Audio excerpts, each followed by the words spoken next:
Whew, what a ride it's been. Hello cadets, it's Exodus back with the final video for the Hot Pursuit ranking series. In this video, I'll be ranking every exotic car from Hot Pursuit from worst to best. Now I said this before in the last video, but I'll say it again. This list is based on my personal experience with the game. As such, we're not going to have 100% identical lists. I made 2 other videos for the series where I did the same thing for tiers 3 and 5. If you have the time, feel free to go check them out, as they may give you some more insight into how I rank the cars in this series. And without further ado, grab some popcorn or your pitchforks if you disagree with my takes, and let's jump into the list. Starting things off at number 14, the worst exotic car in Hot Pursuit, we have the Bentley Continental Super Sports. How predictable. One of the first exotic cars you get your hands on in this game. It is not good, and once you unlock something else, you immediately left this car behind and you never look back. Now, full opinion disclosure here, I do not like the look of the Bentley Continental Super Sports. I mean, just look at it. So it already gets a bad rating from me for the eye test, but then looking at its performance stats, it is just atrocious. I'll give the car this. It's a decently powerful tank, very strong durability, and a decent nitrous boost. But that's where the positives end. This car has average top speed, sluggish acceleration, and it handles like a freaking boat. Trying to steer or drift with this car is like trying to carry around a full office cabinet. Now, the car is decent for most wanted, I'll give it that. Its high durability makes it useful for cops, bodyguards, and the most wanted alike. But there are other cars in the tier that are better in almost every way. This is my least favorite exotic in the game, and combined with its unimpressive performance, I deem it the worst exotic in Hot Pursuit. At number 13, we have the McLaren 12C. Now the 12C is like the McLaren F1's younger, mentally challenged brother. It shares many characteristics with the F1, namely its high top speed, bad acceleration, and good handling. Now I'm doing air quotes around good handling because this car has an extreme tendency to oversteer, meaning you'll turn a huge amount with little input, but you'll lose a stupid amount of speed. Plus, unlike the F1, the 12C's durability is average at best, and its nitrous isn't all that good. Its top speed might be good enough to be competitive, but you almost never reach it unless you're going down Memorial Highway or 3 Points Road. 12C, I love you, but you're second to last. Now, if you haven't grabbed your pitchforks and torches yet, this might be where you will, because at number 12, I genuinely don't understand why people like this car. At number 12, we have the Dodge Viper ACR. Now, I know I'm going to get a lot of heat for this, but hear me out. The ACR is a decent car on paper. Good acceleration, handling, nitrous, compensating for bad top speed and below average durability. However, this is another car with a severe oversteer tendency. Maybe it's just me, but when I try to drift down corners with this thing, I'm fighting for my life to keep this car from going into the wall. Now, I already know that there are going to be people in the comments section saying, "Oh, this is the car that all the pros use, you just haven't mastered it yet, get good, Exodus." Look, I get this car has strong acceleration and nitrous. But this car, I'd rather take the Murcielago or the Carrera GT, which are infinitely easier to drive, and just have a better time in multiplayer with those cars. Again, the Dodge Viper ACR is not a bad car, but there are better options, and again, this is my list, my experience, I'm sticking with it. EMP activated, acquiring target lock. EMP... At number 11, we have the Ford GT. Now this car is relatively similar to the 12C, except it has better acceleration and more controlled handling. Durability and speed-wise, they're similar. Again, the GT is easier to drive, thus I placed it a little bit higher. At number 10, we have the Lamborghini Diablo SV. Now I know I'm definitely going to cause a war in the comments with this one. I can already hear the Diablo fanboys saying, "This car is the best car for most wanted, you don't know what you're talking about!" Now, unlike the Viper ACR, I can see where people are coming from with this one. The claims are that the car has all-around average stats and a powerful nitrous boost. But I just don't think that the boost is as powerful as people give it credit for. Now, I will acknowledge that the car has a pretty wild top speed, comparable to the Aston Martin 177. but the nitrous and durability aren't as good as every player claims. The handling and acceleration are average, definitely not bad, but not the best. And at least the car sounds good when you hit the accelerator.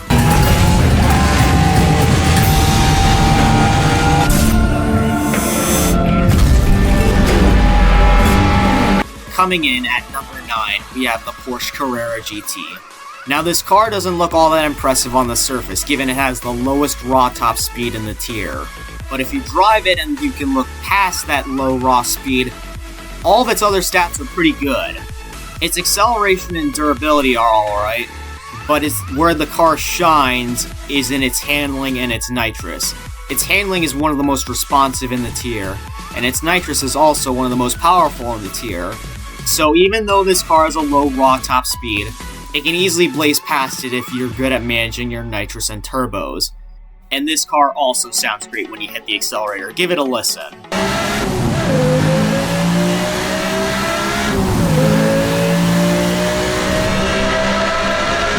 At number 8, we have the Lamborghini Murcielago. One of Lamborghini's most iconic cars. This car is the true Tier 4 equal to the McLaren F1. Its acceleration is a bit on the slow side, but everything else is above average. Its speed is on the higher end of the exotics, its handling is manageable, and its nitrous boost is extremely powerful, one of the best in the tier. And its durability is also very good. This car is kind of slept on, honestly. Players do not give this car the recognition it deserves. But drive it, and you'll definitely see why it is in the upper half of Tier 4. At number 7, we're keeping this up with the Lamborghini theme here, we have the Sesto Elemento. A fragile, but agile speed demon. First thing, absolutely atrocious durability, the worst in the tier. But that's it. Everything else about this car is great. Stupid fast acceleration, responsive handling, very easy to drift. Its nitrous is pretty good, and its top speed is not bad for the tier. I've been seeing a lot of skilled players in Most Wanted use this car in particular, so if you're skilled enough to stay ahead, this car is definitely one worth using. At number 6, and oh man, I'm gonna get a lot of flack for this one, we have the Pagani Zonda Cinque. Now you may be shocked that this car is just outside the top 5, but there are 2 major problems with this car. Let's start off with the positives. First off, this car is possibly one of the easiest cars to drive in the tier. Its handling is very responsive. Its top speed is also very good, and its acceleration is also very good. But unfortunately, this car has the weakest nitrous boost in Tier 4. Sure, the SCP version somewhat compensates as it has police spec nitrous, but this car is also very fragile. It's not as fragile as the Elemento, but it's still pretty bad. Definitely a good car, but not one of the best. I will also mention that this car has, in my opinion, the best engine sound in the game. I will take a final stand on that hill.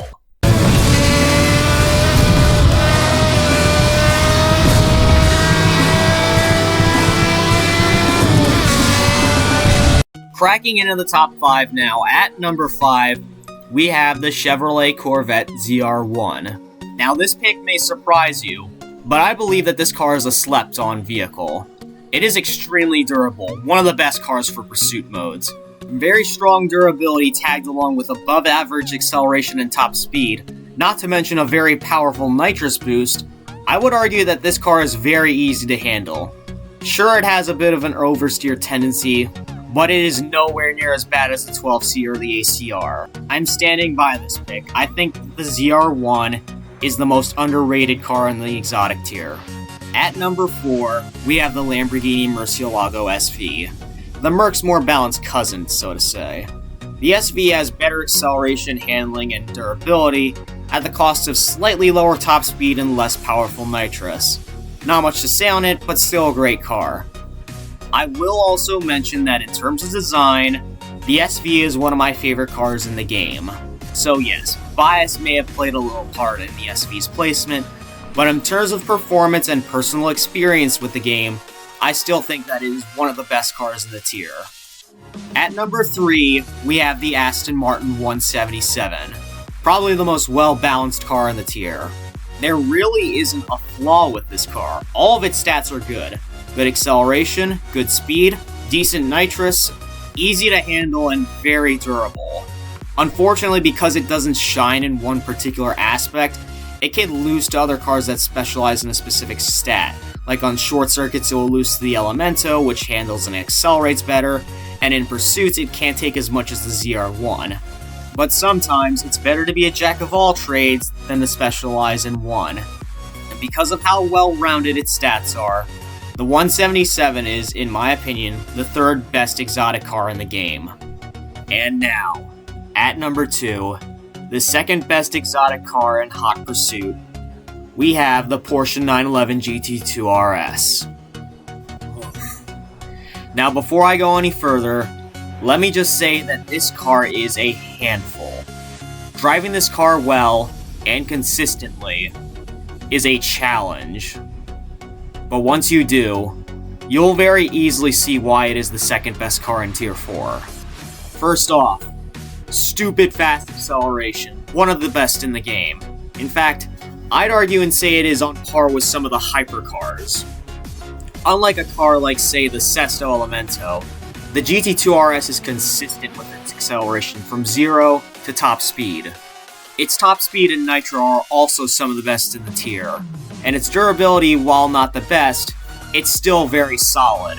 But there is a catch.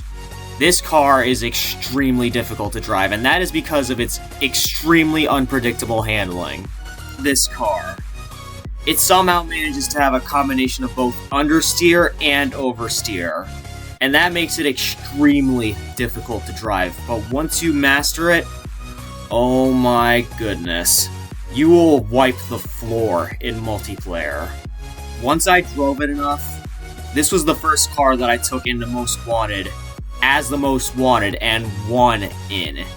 And that was when I was sold that this car was great. Not just great, but is the second best car in the tier. That leaves only one car left, and you probably already know what it is. The Reupload. It's as close to perfection as you can get. It's another well-balanced car like the 177, has less speed and durability, but better everything else. In terms of ease of use, it is one of, if not the easiest car in the tier to drive. And while yes, the GT2 RS has more room for skill expression and feels more rewarding to master, that doesn't mean that the Reupload doesn't have any.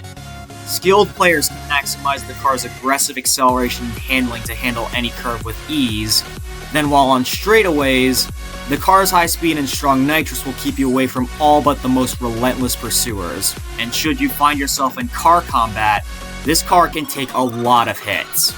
This car, it's as close to perfection as you can get, and for that, it gets the number 1 spot on my list, and I deem it the best exotic car in Need for Speed Hot Pursuit. And with that, cadets, that concludes this list. Let me know where I got it right, let me know where I got it wrong, and be sure to post your listings in the comments section. And while you're down there, be sure to hit the like and subscribe buttons to let the algorithm know that you enjoy watching my content regardless of what it is. Till next time, cadets, take care, and farewell.